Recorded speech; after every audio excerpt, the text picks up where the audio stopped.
Hey, what's going on, guys? It's Joel here with as many reviews as possible, and today we're going to be doing a barbell buyer's guide. Some of my favorite barbells for under the $300 mark.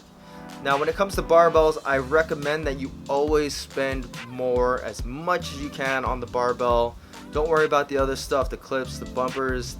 The barbell is what largely dictates your lifting experience, and I highly recommend that you spend money on that. That being said, the $300 mark is a good place to start. Anything up to or around $300, you'll find a lot of great options, but there are also some options that I would probably stay away from.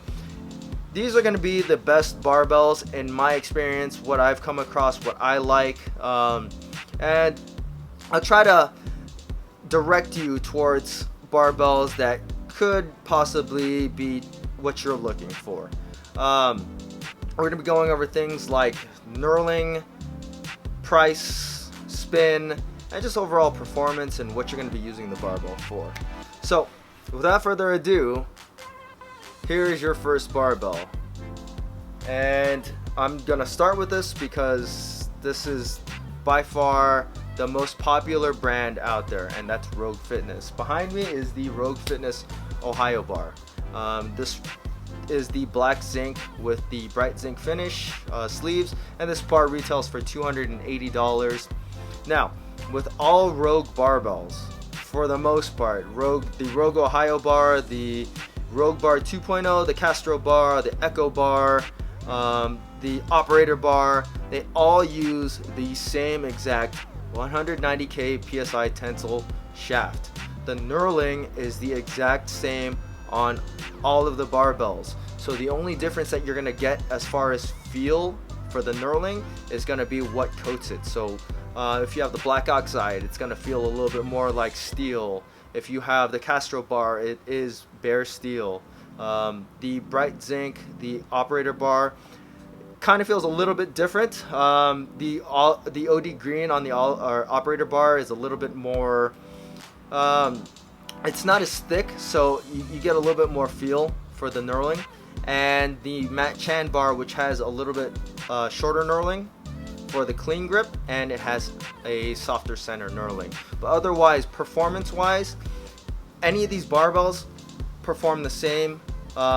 Even with the Rogue Bar 2.0, the spin with the composite bushings is pretty much on par with any Rogue Bar.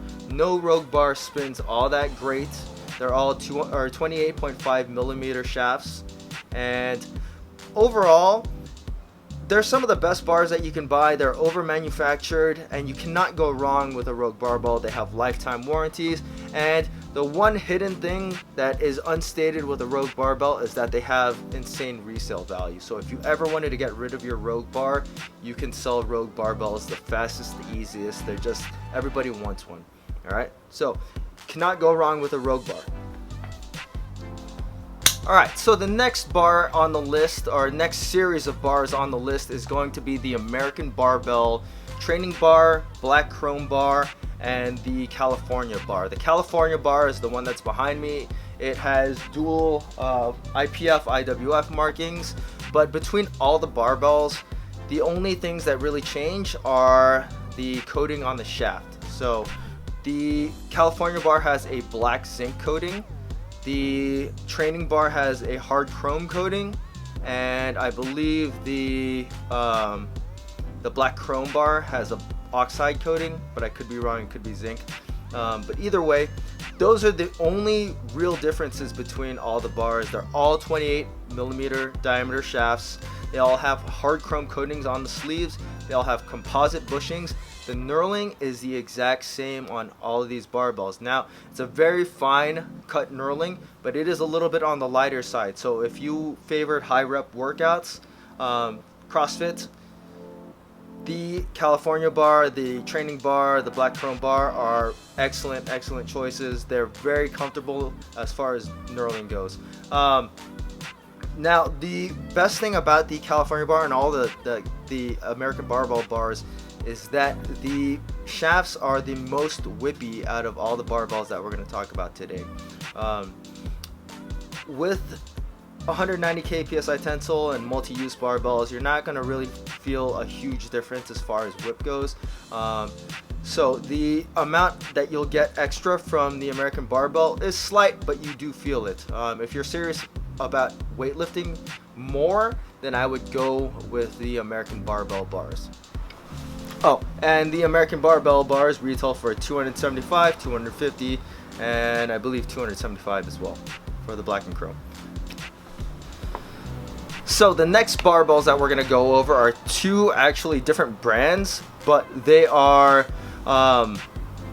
almost identical as far as the barbells go, and that is the Vulcan standard 28.5 millimeter bar and the pure strength 20 kilo bar. Now the knurling is exactly the same on both of these barbells. They both have dual IPF, IWF markings. They both have bronze oilite bushings. Even the sleeves look the exact same. And I believe they're both, I think pure strength rates it at 190k psi tensile, and Vulcan has like 195 or something. But when it came down to my actual experience with these bars, they're literally the exact same. They're both very good multi-purpose bars, and they're probably the best alternative to the Rogue Fitness Ohio bar. They feel very similar as far as build quality. They're built exceptionally well, and they spin just about as good as the Rogue Fitness Ohio bars. But the thing that I prefer about them more than the Rogue Fitness bars is that the knurling is a lot more comfortable. It's a little bit lighter, so you're gonna have to chalk up a little bit more, but otherwise the knurling is much more comfortable for high rep work. So if that's something you're looking for a lighter depth knurling, then you should be looking at the Vulcan standard or the pure strength bars. Alright, so the next barbell on the list is a ridiculously popular bar. It is the Lynx barbell hybrid bearing bar. A tongue twister to say.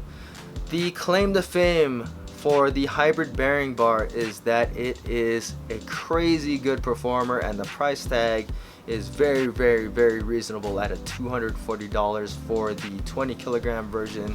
I think it's $235 for the 15 kilo version. The shaft is a 28 millimeter shaft. It has both IPF, IWF markings. It's a black zinc coating. The sleeves are a hard chrome coating. The tensile strength is 190k psi tensile.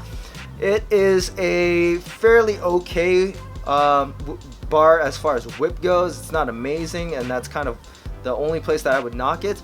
But the amount of spin, and it's only got 2 needle bearings total, one per sleeve, is insane. It's ridiculous how well this bar spins. People love this bar because it spins so damn well and performs very, very good for $245.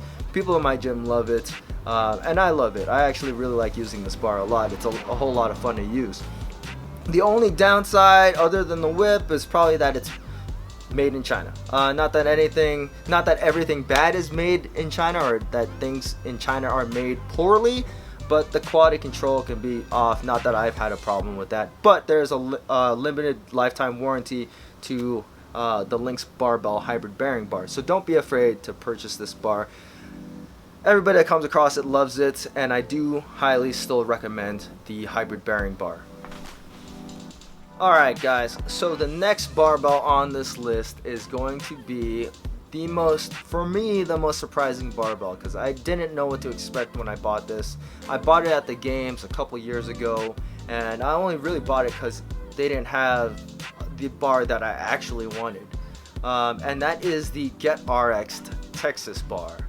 This is an 8 bearing barbell, dual oversized bushings, 190k psi tensile strength, hard chrome coating all throughout the bar, 28 millimeter diameter shaft, and it is, upon first glance, not the greatest spinning bar, but it is possibly the smoothest barbell that I have ever used. It's one of the greatest barbells, and it is probably one of my favorite top 3 favorite barbells. It retails in the upper echelon of $290. But the performance here, if you are serious about weightlifting and you wanted kind of a bar to go with that other than multi-purpose, then the Getrx Texas bar is definitely one of the best bars you can buy. Don't be turned off by the amount of free spin the sleeve has. If you were just spin it, you'll never feel that when you're actually lifting with it. The lifting experience is awesome, and it is probably the whippiest bar out of all the bars that we have talked about today and are going to talk about today. So definitely check out the Getrx Texas bar. Alright guys, so we've gone over a whole lot of barbells that are well into the $300 mark, but we haven't gone over any barbells that are a little bit more budget friendly. And the one that comes to mind is the Fringe Sport Wonder Bar. Now, a little history. This is the first barbell that I ever bought, the original Wonder Bar, and it was bad. It was not good. It was junk. So I sent it back. They sent me a Bomba bar instead, which was freaking awesome by them. And ever since, it's been history. So this is the Wonder Bar V2. It retails for $199 for the 20 kilo version. Bushing version also comes in a bearing variant. It's a 28 millimeter diameter shaft. I believe the tensile strength is 200k psi tensile. It has a black zinc coating throughout the whole barbell. The knurling is a medium to light depth knurling. It's pretty well cut, but the coating kind of gives it a weird feeling. It's not bad, it's just it's kind of like coated over a little too much, I guess. But overall, for $200, this barbell is stellar as far as performance goes. It spins really well. The whip could be a little bit better, but for $200, what do you expect? And you get free shipping and awesome customer service from Fringe Sport. So there's a whole lot of things good going for this barbell. Even though it is not the best barbell on the list, for the money, it is definitely a very good buy still. So that about wraps it up for today's barbell buyer's guide. Once again, keep in mind that these are my opinions as far as a multi-use CrossFit barbell that has kind of a bias towards weightlifting. This is what I think are the best barbells for the money. Of course, there are a lot of barbells that I haven't used, and hopefully I'll get around to those. But I think this is a pretty good starting point if you're looking for your own or your first barbell. If you guys have any questions about any of the barbells on this list, feel free to leave them in the comment section and I'll try to answer them to the best of my ability. If you guys have any recommendations for me to try out, please leave them in the comment section. I'd love to hear them. And as always guys, thanks for watching.